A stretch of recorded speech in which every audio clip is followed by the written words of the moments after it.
जब जीव मृत्युलोक में जन्म लेता है उस समय उसकी स्मृति शून्य होती है। वह न तो किसी चीज को जानता है और न ही किसी को पहचानता है। बच्चा माँ के गर्भ से निकलकर जैसे ही बाहर आता है तुरंत ही रोना शुरू कर देता है।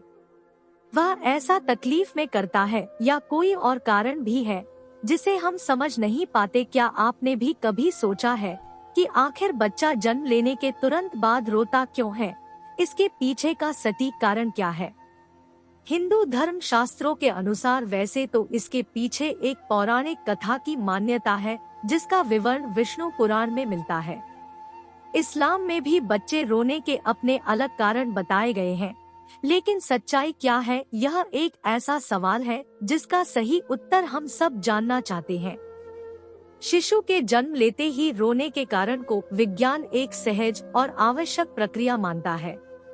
तो दोस्तों आइए इस वीडियो में सबसे पहले हम बच्चे के रोने को लेकर वैज्ञानिक दृष्टिकोण समझते हैं, फिर हिंदू धर्म शास्त्रों में वर्णित उस पौराणिक कथा को जानेंगे जिसका उल्लेख विष्णु पुराण में मिलता है। नमस्कार दोस्तों, स्वागत है आप सबका हमारे चैनल प्राचीन ज्ञान में।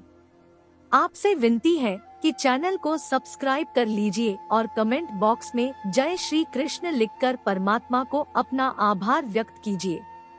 दोस्तों, नए जीवन की प्रक्रिया पुरुष और स्त्री के समागम के साथ शुरू होती है, जिसके फलस्वरूप जीव को एक नए शरीर के रूप में स्त्री के गर्भ में स्थान मिलता है।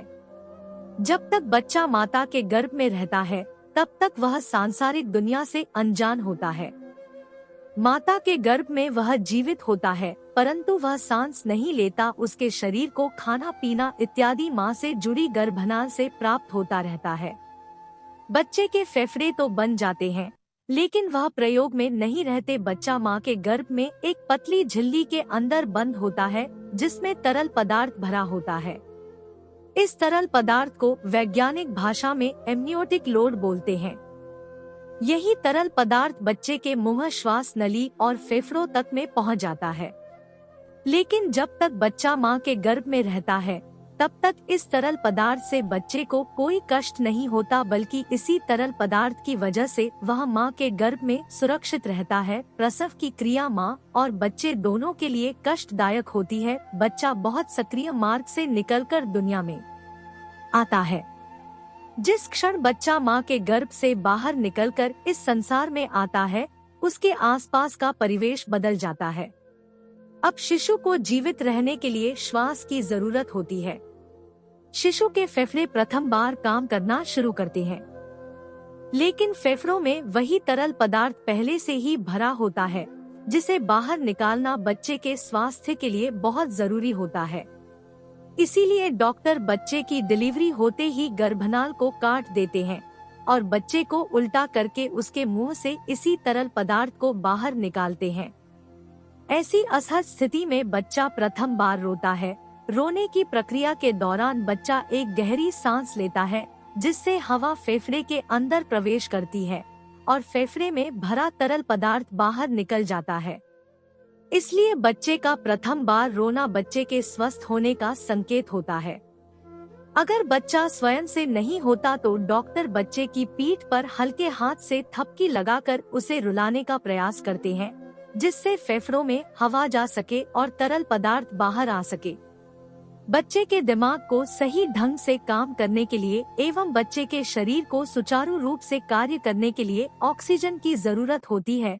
जिन बच्चों के फेफड़े से तरल पदार्थ नहीं निकल पाता, उनके फेफड़े में पर्याप्त हवा नहीं पहुंच पाती। ऐसा होना बच्चे के जीवन के लिए खतरा होता है और दिमाग को पर्याप्त ऑक्सीजन न मिल पाने के कारण उन्हें किसी प्रकार की मानसिक बीमारी भी हो सकती है।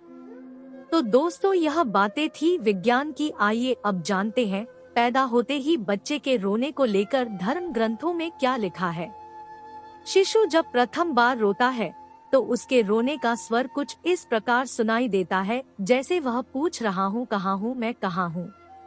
विष्णु पुराण के मुताबिक जब ब्रह्मा जी सृष्टि की रचना कर रहे थे, उन्होंने स्वयं जैसा पुत्र पैदा करने का विचार किया तो उनकी माया से गोद में एक मायावी बालक प्रकट हुआ। यह बालक रोते हुए ब्रह्मा जी की गोद में उथल पुथल करने लगा। जब ब्रह्मा जी ने उस बालक से इसकी वजह पूछी तो उस बालक ने प्रश्न किया, मैं कौन हूँ, मैं कहाँ हूँ, मेरा क्या नाम है। इस पर ब्रह्मा जी कहते हैं कि पैदा होते ही तुमने रोना शुरू कर दिया, इसलिए मैं आज से तुम्हारा नाम रुद्र रखता हूँ। ऐसी मान्यता है कि इस बच्चे के जन्म से पहले किसी बच्चे ने रोना शुरू नहीं किया था। ऐसी पौराणिक मान्यता है कि तभी से जन्म के बाद बाकी बच्चों में भी रोने का नियम बन गया, जबकि इस्लाम धर्म में यह मान्यता है कि बच्चे के जन्म लेते ही शैतान उसके पास आता है। शैतान के छूते ही बच्चा जोर जोर से रोने लगता है। इसीलिए ऐसी मान्यता है कि जब बच्चे की पैदाइश हो जाए तो फौरन उसके दाएं कान में अजान और बाएं कान में इमामत पढ़नी चाहिए, ताकि बच्चा शैतान के डर से महफूज अल्लाह की पनाह में रहे और पैदा होते ही अपने परवरदिगार का नाम सुन ले। क्या आपको बच्चे के रोने का कारण पहले से ही पता था? कमेंट बॉक्स में जरूर बताएं। दोस्तों, अगर आपको इस विषय से जुड़ी कोई अन्य जानकारी चाहिए तो आप डिस्क्रिप्शन में दिए गए हमारे और वीडियोस को देख सकते हैं। दोस्तों, आशा करते हैं कि आपको हमारी यह कोशिश पसंद आई होगी। अगर हमारा प्रयास सफल रहा हो तो प्लीज वीडियो को लाइक कीजिए और ऐसे ही वीडियो को देखने के लिए हमारे चैनल प्राचीन ज्ञान 2 को सब्सक्राइब कर लीजिए।